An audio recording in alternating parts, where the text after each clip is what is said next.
Chapter 4. And when Saul's son heard that Abner was dead in Hebron, his hands were feeble, and all the Israelites were troubled. And Saul's son had 2 men that were captains of bands. The name of one was Baanah, and the name of the other Rechab, the sons of Rimmon, a Beerothite of the children of Benjamin. For Beeroth also was reckoned to Benjamin. And the Beerothites fled to Gittaim, and were sojourners there until this day. And Jonathan, Saul's son, had a son that was lame of his feet. He was 5 years old when the tidings came of Saul and Jonathan out of Jezreel, and his nurse took him up and fled. And it came to pass, as she made haste to flee, that he fell and became lame. And his name was Mephibosheth.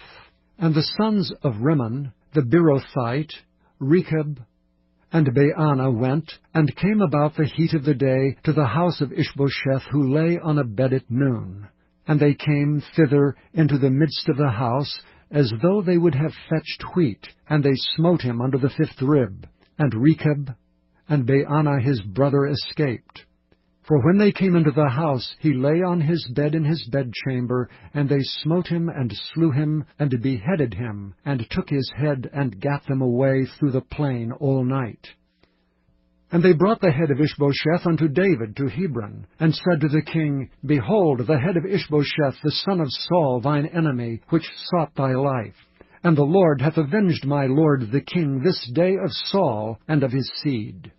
And David answered Rechab and Baanah his brother, the sons of Rimmon the Beerothite, and said unto them, As the Lord liveth, who hath redeemed my soul out of all adversity, when one told me, saying, Behold, Saul is dead, thinking to have brought good tidings, I took hold of him and slew him in Ziklag, who thought that I would have given him a reward for his tidings. How much more when wicked men have slain a righteous person in his own house upon his bed?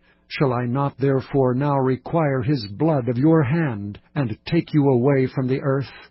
And David commanded his young men, and they slew them, and cut off their hands and their feet, and hanged them up over the pool of Hebron. But they took the head of Ishbosheth, and buried it in the sepulchre of Abner in Hebron.